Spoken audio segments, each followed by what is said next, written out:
So recently, Nick Fury lost his Infinity Serum in the Original Sin crossover event, making him age rapidly and showing us that he's had robots doing all of his work for him recently. So, since I'm going to be crafting the Original Sin video real soon, let's prep for that, and we're going to talk about Nick Fury and the Infinity Serum, because otherwise, you're probably going to be lost in the Original Sin storyline. Also, if you're just finding the Comicstorian channel for the first time, we do weekly videos on comic book storylines, characters, and concepts, and we also cover all kinds of random geeky things like indie books and random TV shows, so hit that subscribe button so you don't miss out on any of the videos we make. Now, Nick Fury first appeared in his own comic book, Sergeant Fury and the Howling Commandos, all the way back in 1963. The Howling Commandos were his personal unit of Army Rangers, and they spent their time having many adventures during World War II. Now, he falls in love with a British nurse, and as many wartime stories go, she perished in a bombing raid in London before he could propose to her. And at the end of World War II, Nick Fury would find himself at the end of his career. He was injured by a landmine in France, where he was found by a doctor named Berthold Sternberg. Now, this doctor would use Nick Fury as his test subject for the Infinity Serum. Now, the Infinity Serum is basically an immortality drug. As long as Nick Fury receives an annual injection, he will stay at his current age, and he has increased healing. If he fails to take the drug, he'll rapidly age to his proper age. Well, with the new drug in his system, Nick Fury goes to work for the OSS, the precursor to the CIA. During his stay there, Dr. Sternberg would basically charge Nick Fury and extort him for money to get more of the serum to keep himself alive. This went on for about 30 years. Eventually, his career in the CIA would progress, and he would eventually recommend the recruitment of Mary and Richard Parker, the parents of Spider-Man. And as his adventures continued, he would eventually become the liaison for superpowered individuals, starting with the Fantastic Four. It's during this time with the CIA that he would eventually begin to wear his eye patch, and it's revealed that he received shrapnel in his eye during the war, and it's slowly been taking his eyesight from him, so he's honestly just wearing the eye patch to correct his depth perception. Some time would pass and Nick Fury would eventually become the public director of S.H.I.E.L.D., though it is revealed that the ultimate authority at S.H.I.E.L.D. is a cabal of 12 men and women who give their orders to Fury and the entire organization. S.H.I.E.L.D. would then go toe-to-toe with Hydra, the terrorist group created by Baron von Strucker for years. That is, until they came across a little plot inside of both organizations. Apparently, the life model decoys had gained sentience and were now in control of both S.H.I.E.L.D. and Hydra. Nick Fury manages to get his own team together and they stop the LMDs from ever taking over. But after finding out how deep they got into the organization, he begins to become disillusioned with S.H.I.E.L.D. In response to this, he disbands S.H.I.E.L.D. to prevent it from being taken over again. Eventually, Fury remakes S.H.I.E.L.D. as a streamlined, smaller organization, and everything is going well. That is, until the Punisher arrives on the scene.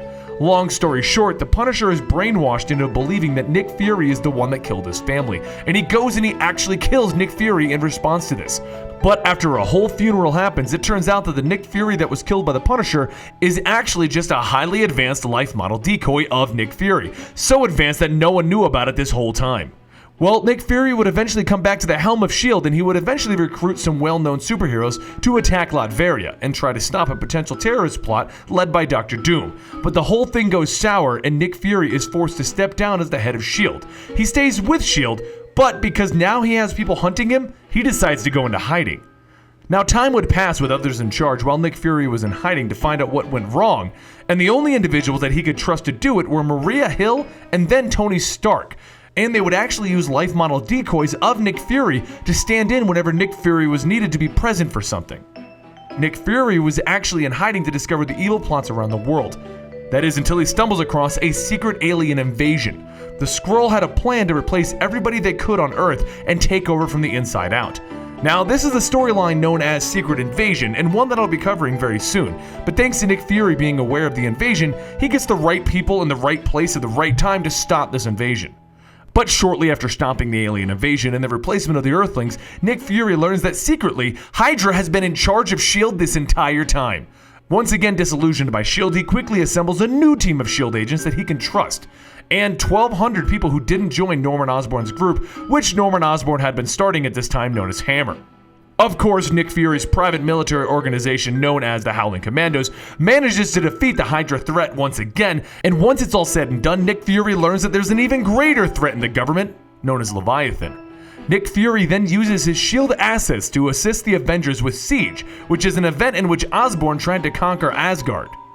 This ushered in the heroic age, and during this, Nick Fury mostly stayed underground, only popping up when a very serious situation arose.